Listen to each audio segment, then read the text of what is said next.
आज आपका स्वागत करता हूं आपके पसंदीदा चैनल किचन गार्डन में। और आज हम बात करेंगे ऑर्गेनिक खेती के ऊपर।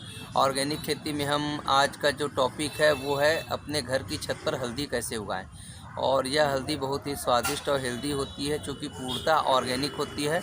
और हम जानेंगे अपने होस्ट मनोहर लाल जी से कि वह किस तरह इसकी खेती करते हैं और कितना इस पे सटीक हो रहता है, इसे ख़राब नहीं होती। आइए हम बात करते हैं। हाँ, बताएंगे सर कि ये ऑर्गेनिक खेती किस तरीके से होती नमस्कार। है और हल्दी को किस तरीके से और ज़्यादा गुणवत्ता होता है। देखिए, जैसा कि सभी लोग जानते हैं कि हल्दी की खेती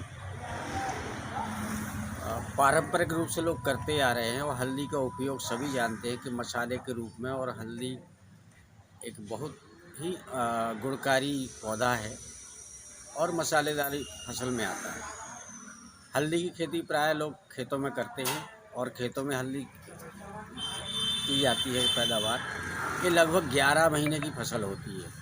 इसकी खेती के लिए खेतों में तो कर ही रहे हैं लोग, अच्छे से करते हैं, लेकिन मैं एक कृषि के क्षेत्र से जुड़ा हुआ होने के नाते आपको बताना चाहता हूँ कि घरों की छत काफ़ी बड़ी होती है लोगों की, और उसको सदुपयोग कैसे करें, उसके लिए मेरे दिमाग में आया। तो मैंने इसमें छत के ऊपर जो है हल्दी की खेती करने के लिए शुरुआत की, और पिछले 4 साल से मैं करते आ रहा हूँ। छत पे गमला में करने से भी हल्दी खेती होती, लेकिन पॉली बैग जैसे आप ये देख रहे हैं यहाँ पर, ये हल्दी का पौधा है, सूख गया है लेकिन इसके अंदर हल्दी है। और इसका जो है ये अदरक का है, ये भी सूख गया है, अदरक दिख भी रहा है। और इसमें हम रासायनिक खाद नाम की चीज़ नहीं डालते। इसमें हम जो भी घर का कचरा निकलता है, पत्ते हैं, पत्तियां हैं, सब्जी के अवशेष हैं, उनको सुखा के खाद बनाते, वर्मी कंपोस्ट का उपयोग करते हैं। और मशरूम का हम खेती करते हैं, तो उसमें जो पैरा का उपयोग करने के बाद बचता है, स्पेंट एक्स्ट्रा बोलते हैं, उसको हम खाद के रूप में उपयोग करते हैं। अच्छा, ये बताएंगे आप कि जिस तरीके से अपन को माना जाता है कि खेती के लिए मिट्टी की आवश्यकता होती है, तो अपन जो हल्दी लगाते हैं तो इसमें किस तरीके से बीज रोपण किया जाता है, और क्या एक परंपरागत खेती जैसे होती है ज़मीन पर, जी, क्या उसी तरीके से होती है, या ऑर्गेनिक हल्दी की खेती है इसके लिए कुछ अलग तैयारियां करनी पड़ती हैं? ऑर्गेनिक हल्दी की खेती के लिए सबसे बढ़िया है कि जिस भी मिट्टी का उपयोग कर रहे हो भुरभुरी होनी चाहिए, अच्छे जल निकास वाली होनी चाहिए, और उसमें जैविक खाद की मात्रा बहुत होनी चाहिए।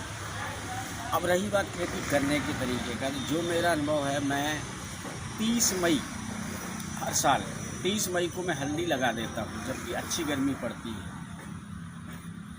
हल्दी को ये जो आपका हमारा स्टैंडर्ड बैग हमने जो दिखाया है, ये है, इसमें हम लगाते हैं 5 कण लगाते हैं। लगभग हल्दी के 39-40 ग्राम बीज लगता है।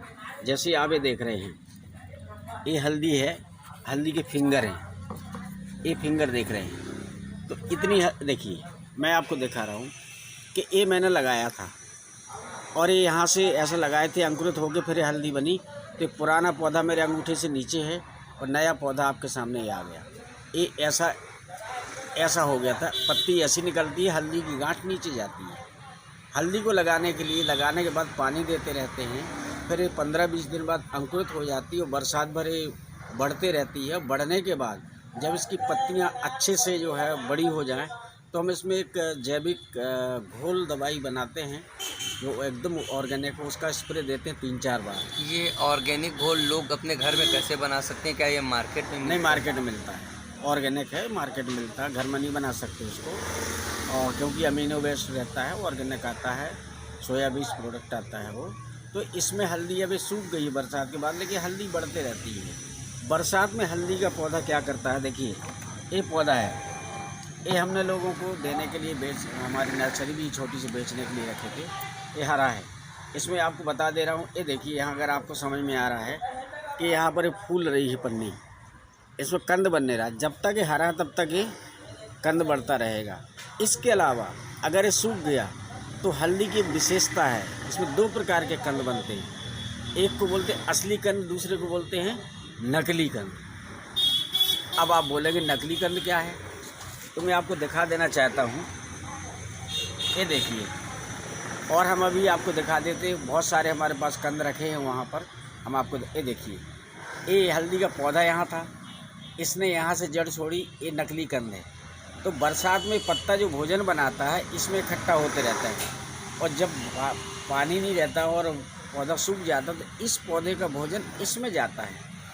इसलिए लोग बोलते हैं कि हल्दी को जल्दी नहीं खोदना चाहिए, क्योंकि सूखने के बाद भी हल्दी बढ़ते रहती है, जो आप देख रहे हैं।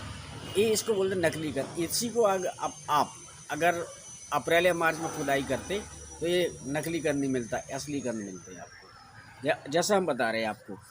अच्छा, इसको जैसे ये हल्दी के कंद हैं असली और नकली, हाँ। इसको अपन कब निकालें जिससे कि लोगों को इसका संपूर्ण लाभ मिले? देखिए, हल्दी का मेरा अनुभव जो पिछले 3 साल का है, जो मैंने पौधा देखा है पन्नी में, यदि आप मार्च के लास्ट में फाड़ते हैं तो फुल फसल। ये देखिए, एक गमले से हमारे इतने नकली कंद। हमारे स्टाफ ने बोला कि देखते हैं हल्दी कितनी निकलती। मैं मना किया, इसमें हल्दी भी निकली थी, कम थी। ये नकली कंद एक पन्नी में निकले हैं। यदि इसी को हम मार्च में उखाड़ते तो पूरे ख़त्म हो जाते और असली हल्दी बन जाती। जैसे कि मैं आपको दिखाना चाहता हूँ, हमारे पास ये देखिए, ये हल्दी देखिए, ये हल्दी का पंजा है और राइजोम जो कंद बना है। हमने ये आपको दिखा देना चाहते कि पिछले साल हमने कुछ गमलों की खुदाई नहीं की थी, पॉली बैग के छोड़ दिए थे, तो 2 साल पुराना है। तो और वैसे हल्दी को 1 साल में खोल लेना चाहिए, मेरा अनुभव है। और इस पन्नी में 250 से 270 ग्राम के आसपास ताज़ी हल्दी निकलती है। आप देख रहे हैं कितना सुंदर है इसका। अच्छा, लोगों के मन में ये भी सवाल आएगा कि अगर हम खेती करते हैं ऑर्गेनिक, इससे हमें फ़ायदा होगा या नुकसान होगा? भैया, पिछले साल मैंने आपको बता रहा हूँ कि लगाया तो मेरे पास 5 किलो ताज़ी हल्दी निकली थी, और इस साल कितना लगाने में 5 किलो निकली? ये मान के चलिए कि आप अगर जो है 50 ग्राम मैंने लगाई थी लगभग, मेरी निकली 270 ग्राम। अब आप जोड़ लीजिए 25, लगभग 5 गुना ज़्यादा। हल्दी वैसे 7-8 गुना तक निकलती ज़मीन में, लेकिन छत के ऊपर हमने उसमें कोई रासायनिक खाद दे रहे हैं ना कुछ ले रहे, भगवान भरोसे पानी डाल दिए तो हो गया। जब पानी इसमें कितनी मात्रा में जानी चाहिए? पानी बरसात में जब तक पौधा ये हरा है, नहीं, बरसात के अलावा कितना पानी इतना दो गमले से बाहर ना जाए, नमी रहनी चाहिए। और सूखने के बाद भी इसमें भी हम अभी पानी दे ही रहे हैं इसके अंदर, क्योंकि झूठे कंद होंगे ना तो उससे भोजन लेके पौधा बढ़ेगा, तो कंद बढ़ते। मार्च में हम पूरी फसल उखा, मेरी छत पर लगभग 90 पौधे मैंने हल्दी लगा रखी है, और अदरक भी लगाया है, और कोलोकेशिया, कुचई, घुइयाँ, अरबी, जो अलग अलग क्षेत्र में अलग अलग नाम से जानते हैं। तो यहाँ छत्तीसगढ़ में कुचई बोलते हैं, बुंदेलखंड में घुइयाँ बोलते हैं, कहीं कहीं अरबी बोलते हैं, तो उसको भी मैंने लगाया है। सॉरी। तो आपको पॉलीथीन में लगा के ऑर्गेनिक, अच्छी मिट्टी बार बार काम आती है। हम अब मार्च में निकालेंगे, अच्छी धूप खिलाएंगे, फिर उसमें गोबर खाद, वर्मी कंपोस्ट और जैविक खाद, जो भी हमारे पास कचरे का खाद, वो सब मिला के अप्रैल में भर देंगे। 30 मई को हल्दी लगा देंगे। इस साल मेरे यहाँ मोटा मोटी लगभग 25 किलो हल्दी निकलनी चाहिए घर में, वो टारगेट है। और वो हल्दी निकलेगी तो अपने घर के खाने के लिए उपयोग करें। 100% ऑर्गेनिक, नो केमिकल यूज, किसी भी तरह का रासायनिक खाद उर्वरक दवाई हम उपयोग नहीं करते। जैसा कि आपने आज देखा, अपन हल्दी के बारे में काफ़ी कुछ जाना कि इसकी किस तरीके से इसके औषधीय गुण होते हैं और घर में लगाने से इसमें कितना लाभ है हमें। इसके झूठे कंद और असली कंद के बारे में भी मनोहर लाल राजपूत जी ने बताया। अगली बार हम आपको विस्तार से बताएंगे छत्तीसगढ़ के पसंदीदा एक व्यंजन होता है कुचई, उसके बारे में।